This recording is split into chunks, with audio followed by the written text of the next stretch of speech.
Hi, everybody. It's another great evening with Tracey Smith for our members' moments.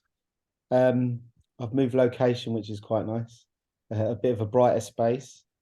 And as we know with the members' moments, it's more about the member than myself. So, as quick as I can, I'm going to pass over to Tracey, and she's going to give us a great story about her life and the background and her journey into the fashion and fashion illustration world. So, good luck, and I'm going to move myself away so you can carry on. Good luck. Thank you, All right, Tracey. thank you. Hello, everyone. So yeah, as Patrick said, I'm just going to really share my fashion illustration journey with you, which has been quite long and winding. Can you see the screen okay there? Yes, perfect. All good. And it started a long time ago, back in the 1980s, when I studied fashion at Trent Polytechnic in Nottingham, which is now Nottingham Trent University. And I thought it might be amusing for everyone to see some of the fashion illustrations I was doing back at university. So the two top left ones were a project that we did for Wallace. And I do remember the lecturers critiquing me and saying my figures were far too ugly and I needed to change them. But at the time, I thought they were very cool. When I left college, I then moved to London and I worked for Jigsaw, a UK brand called Jigsaw. And I was a design assistant, but already very interested in maybe working as a fashion illustrator. And I actually illustrated their press pack in 1990, which you can see on the right-hand side here. And then subsequently looking around for another job, I decided to actually make an illustrated CV. I've gone too far. Sorry. So then I worked for various fashion brands. I moved to Hong Kong and worked in Hong Kong for a few years as a fashion designer, and sort of fashion illustration was put on the back burner.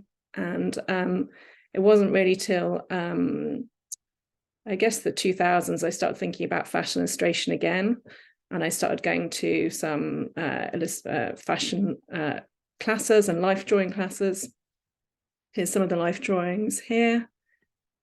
And then by the sort of mid 2000s, maybe like 2015, I was working in quite a dull, boring job. I'd left the fashion industry for a while, and I decided I was doing this as a hobby, really, more than anything. It wasn't really until the pandemic hit that I decided it was something I really was passionate about, and decided to pursue it further.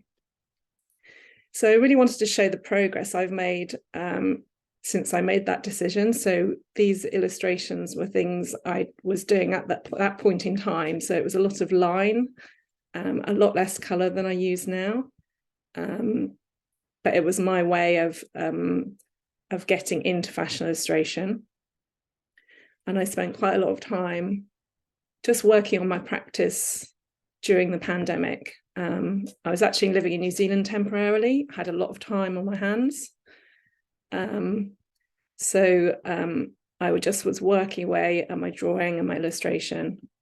And eventually, by early sort of 2022, a year ago, my practice had moved on quite substantially, I think, to become less moving away from a line drawing type illustration. Now I was doing more painterly type illustration with a lot more color, a lot more context and background in the illustration. And I had started, I'd hooked up with Fida on Instagram, which was amazing and really helped me, get into the illustration world, really. I was entering the Fida Awards. So I got shortlisted a couple of times with this one here on the bottom left was one of my shortlisted entries in it might have been 2021, actually, I think that one. And then this one was commended in the 6th awards I actually won the artistic award in the 5th Fida Awards, which was last year, with this piece, which is a watercolor and ink illustration of a Dries van Noten menswear collection. And then recently I was commended in the 7th Awards here for this piece of Jared Leto at the Met Gala last year. So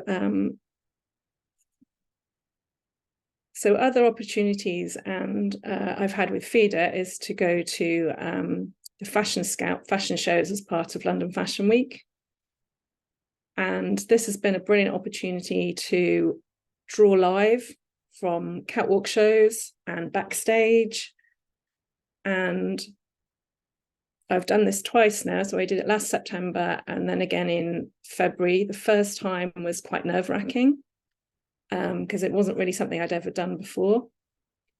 And you have to be very quick. There's a lot of action and movement going on around you all the time. And as I normally work in ink, it was something I had to try and use other materials really to capture those quick things, because you're in that situation, you can't really use anything very water-based. You don't have a lot of space, you're moving around. So it's not very practical basically to use ink or watercolor. So in the immediate moment, I was using charcoal and pencil, like these, the backstage ones of people having their makeup done, for example, or the models waiting to go on stage. And then these very simple quick line drawings of models walking past on the catwalk. You have literally seconds to capture that. So you don't ever get a finished piece at that moment in time. So then I would use these references and photographs as well to then afterwards do some more finished pieces like these two here. This one was in pastel and charcoal, and this one was watercolor. Another great thing that I love doing at fashion shows, or just generally anyway, is catching people in real life. So this lady was one of the audience members, and I did a very quick illustration of her. I actually managed to see her the next day to show her. She really loved it, which was nice.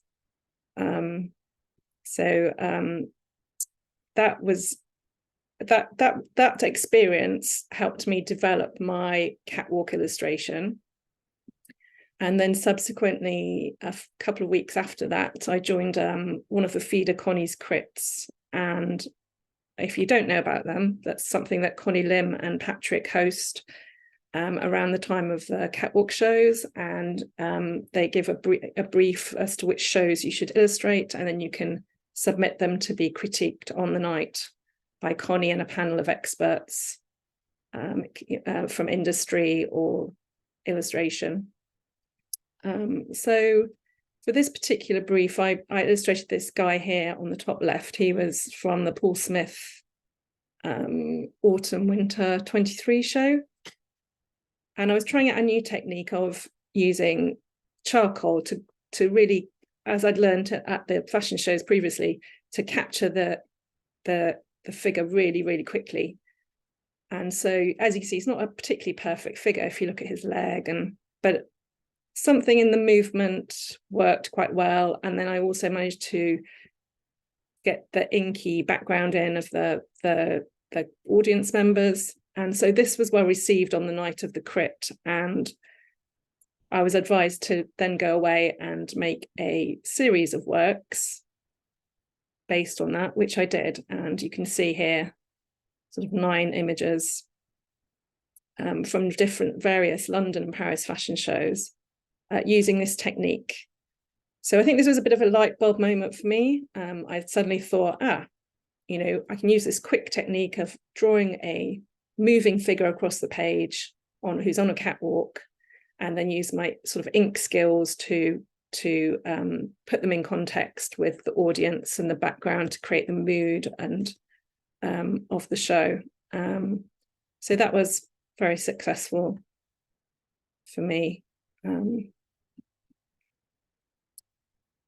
Another thing that I like illustrating is portraits or faces, fashion faces, I suppose you might call them, using, again, mostly inks and watercolor.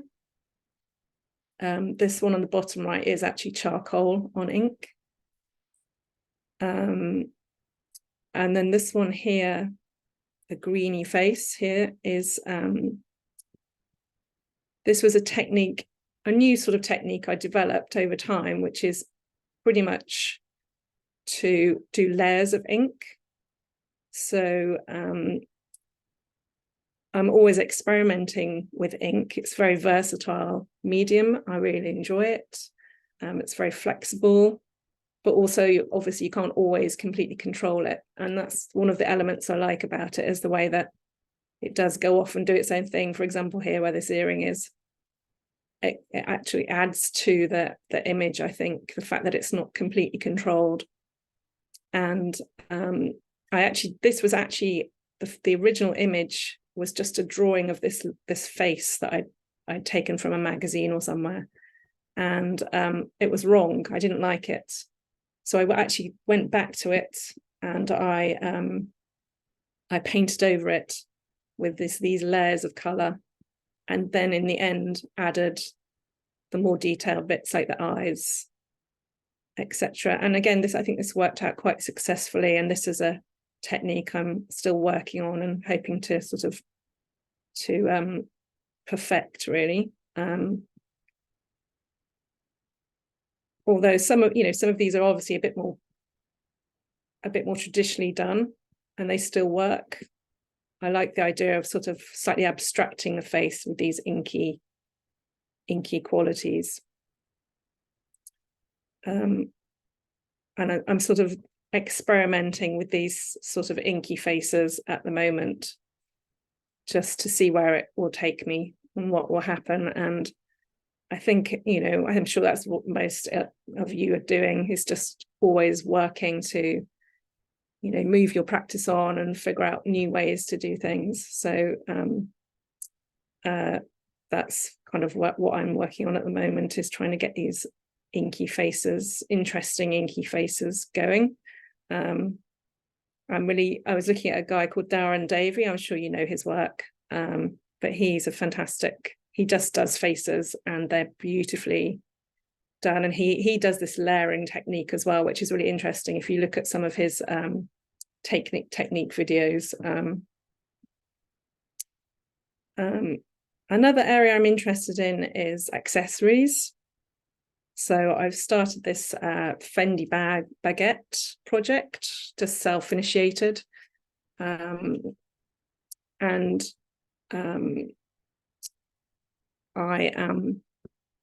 continuing this on just in the background all the time. I've started doing some more as well.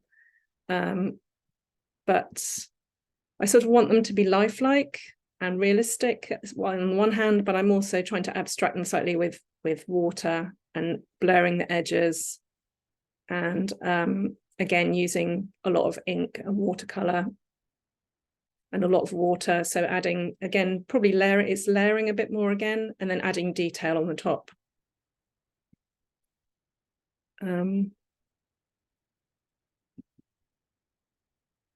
Similarly with shoes, I do love drawing a shoe as well. And you can see on the left here the two of the pieces that I submitted for the Jitendra Sandhu recent project with Fida. And I think these worked out quite successfully. Just very loose and colourful. And then these are some of the others that I've done previously. So there's some Dolce & Gabbana shoes there and some Gucci shoes.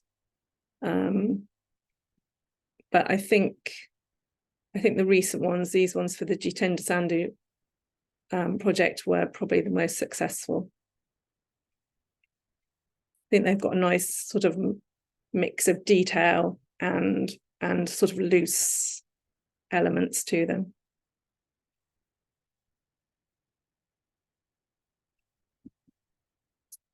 Another thing I do, I guess it's a hobby, but it also feeds into my illustration work really, is I go to oil painting classes. And so I have at times done these fashion oil paintings just as part of my illustration practice. Although at the oil painting classes, we do all types of subject matter. So we'll do, as you can see here, plants, landscapes, and also some portraiture as well. We've done animals, we've done all kinds of things, still life. Still really working on my oil painting. I find it really hard, but it's good to stretch yourself and try new things. So yeah, that's something I'm still also working on. I think it would be nice to do some more finished fashion oil paintings. So that's something I would like to spend a bit more time on at some point.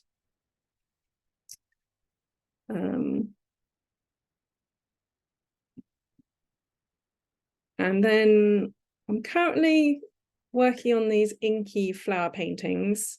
And these came about because I was just testing out inky techniques, I suppose, really. And I decided that rather just testing inks on paper, I would create something with that as I'm learning and using those techniques. So yeah, these are some new sort of fashion flower paintings I've just started doing, just as a way really of learning new techniques and experimentation with the inks. So that's another thing I'm in the middle of doing. So basically just always keeping busy with new and techniques and things. Sorry, I've lost my thread. What am I talking about?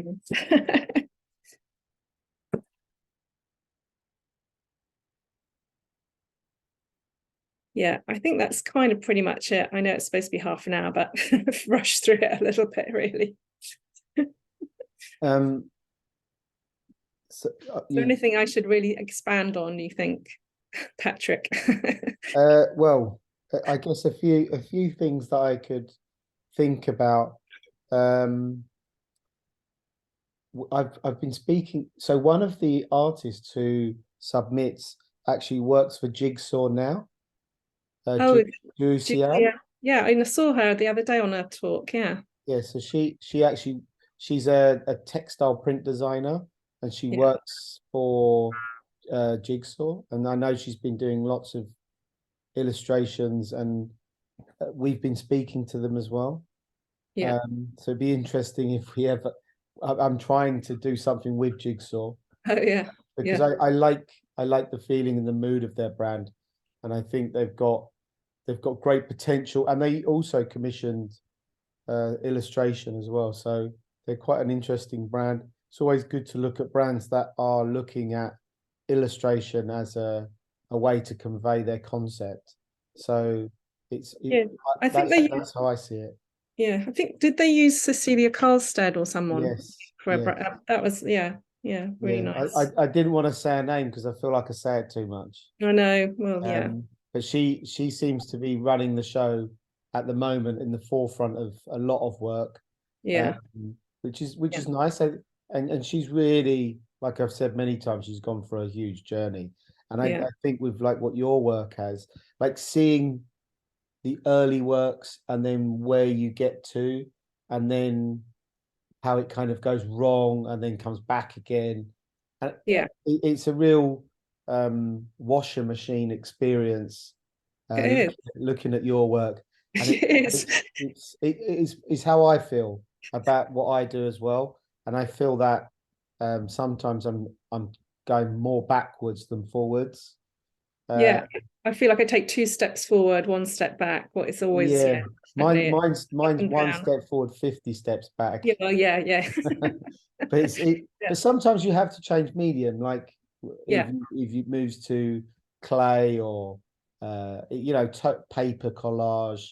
Like we were listening to Caroline talking yesterday about using collage instead of just drawing. And I think with these works like you have up here, the ones that you did here, I think they're really good. And there was a talk a person gave at Tate, and I can't remember her name, but she said like mastering the art of persistence is the hardest part, because an artist wants to be a bit more like Picasso, draw a painting and then start again and draw another painting.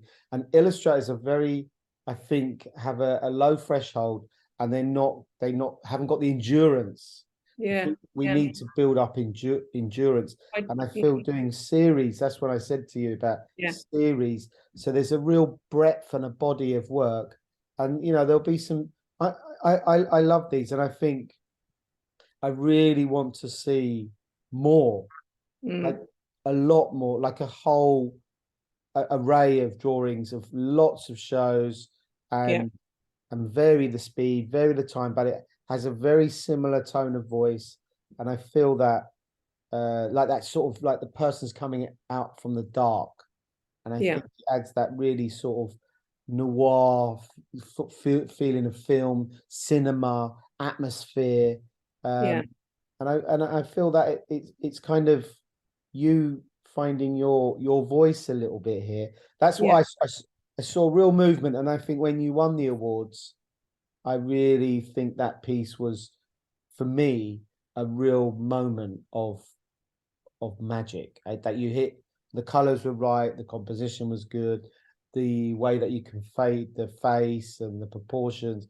And I just think it was just the amount of detail. You had detail, there's lots of elements brought to this. And you could see how this could go so wrong. So any more, it would have gone wrong. And the way that it's done is just love. It's brutal, which I love. It's not fragile. It gives me a sense of going for it, and that approach to painting, I think people don't really know. It's only through doing lots that you get one good one. And that's what only artists would know that. And seeing this work, and I really appreciate it. So when I see what you're doing and the journey that you go down, and then you kind of sometimes could go back and it becomes too detailed again, and it's very difficult. And I when I was looking at the drawings that you made from London Fashion Week, you just whizzed past. It reminded me of Van Gogh's potato peelers, and that sort of document, like you've got the person doing the makeup on the face, and it feels very kind of old, back in time, which I quite like, and there's sort of nostalgia to it. But I really, it feels like you're rifting off Van Gogh, and I think that's a really nice approach to drawing, and maybe is underappreciated in the fashion illustration world. So I feel that the fashion world needs educating, and it will come. It's coming, and I feel that we all have to face the music that we're not always going to have the commissions that we think we should have. But you see all these illustrators out there, and they're drawing for Dior, and they're drawing for these brands, and the work feels a bit too nice, and it feels a bit too gimmicky, and it can be demoralizing. But you just don't know how they get the job. Like when I got a job for Fendi, it was only because I was friends with someone who was teaching with me. He said, "Oh, you're the guy who illustrates." And when I worked in a film, someone was like, "Oh, Pat's really good. He teaches here. He's one of the illustrators." And I worked on James Bond. So only from you being there and someone knowing you, and that's why I always say it's just keep going, keep sharing, keep doing the work. And I feel that the bags are lovely. I think you're at a moment now where you need to have an exhibition. That's the crux of it. I think you need to have a show and a location. I have ideas which I'm doing externally to think about locations for exhibitions, and some of them are like luxury hotels, where there's a good footfall, rather than there being a gallery space. I think having a gallery show is not the space for fashion illustration. Like I know Jessica Bird had one at the Edition Hotel, and I think she's had one at the Hoxton.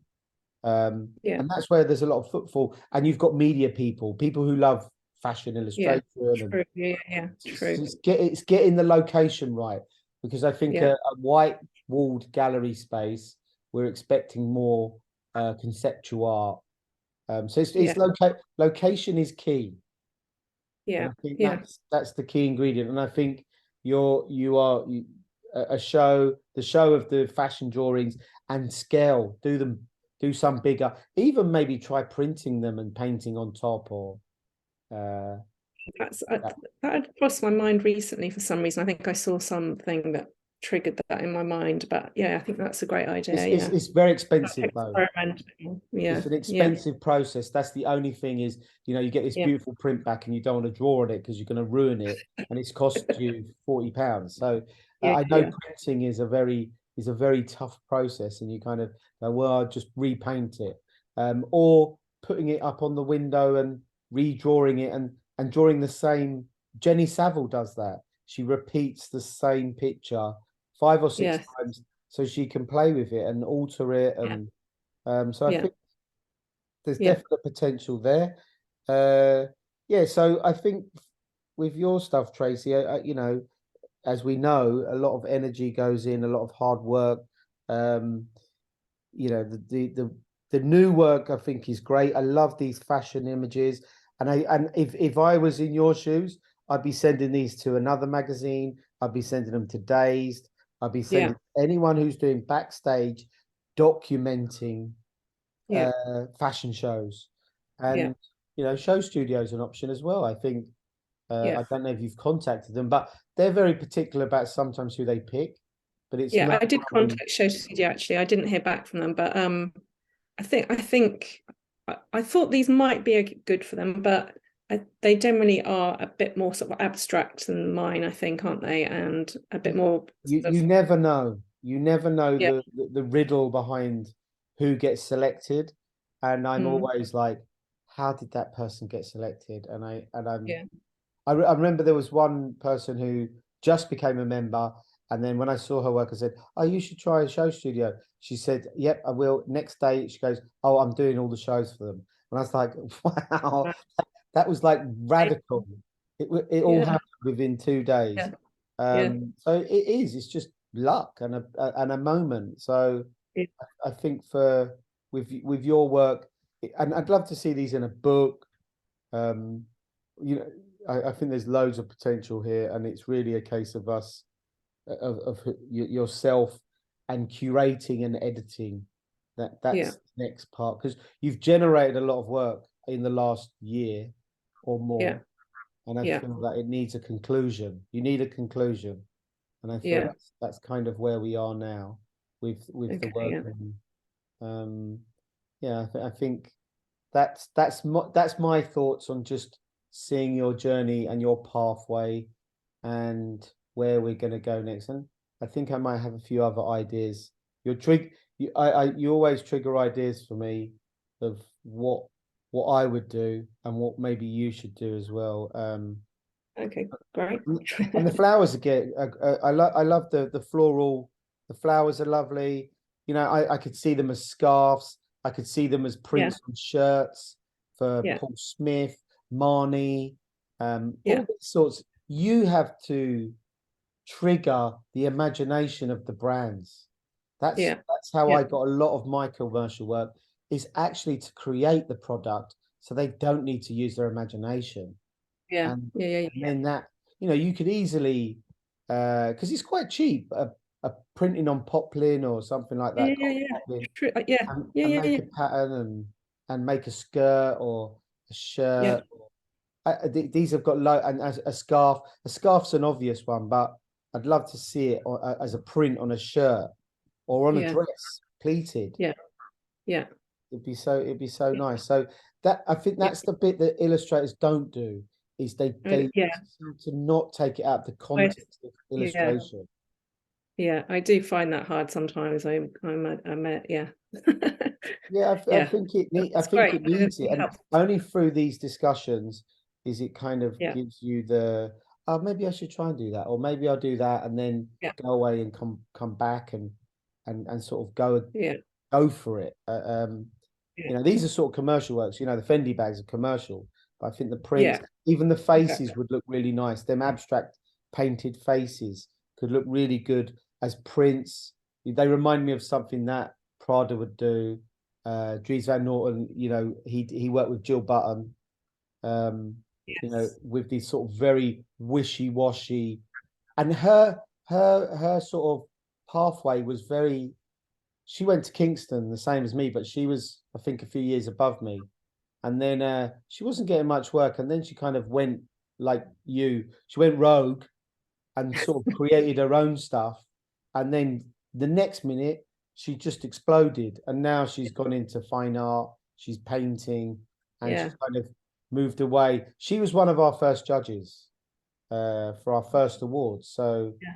it was quite nice to get all these interesting Quinton Jones, people like that. So there's been a big outreach to these amazing sort of illustrators, image makers. But it's not, you know, Tracey, there's loads of potential. It's just now thinking outside the box where to put them next, Yeah. Yeah. Yeah. and sort of having that courage. And it wasn't meant to be a critique. This, it was more No, I know. useful. But It's thank you. kind of, It's really helpful. it's become a sort of a portfolio debate. But no, it's nice to see the stuff, and it's, you know, it's always, I guess it's nice to have this sort of where to next. Yeah, I think that's my problem, and I really need to put some thought and effort into that, and I'm not very good at doing that, putting myself out there, enough, and I need to Yeah, really yeah. Well, I do guess that more. maybe that's why I'm here a little bit, Yeah, yeah, to, yeah. Definitely. It spearhead helps. you off into some direction. But anyway, Thank right, you. we're meant to keep these short and sharp. So Yeah, thank you very excellent, much. excellent work, Tracey, and thank you for sharing it. And I'm looking forward to where we go next and what we do next. Yeah, great. Me too. Thanks. Thanks for Good, your advice. Thank you. good. Much appreciated for your time as well. Thank you. No worries. Have a good night and And enjoy you. dinner. Thank you, you Bye too. bye. Bye bye. Bye.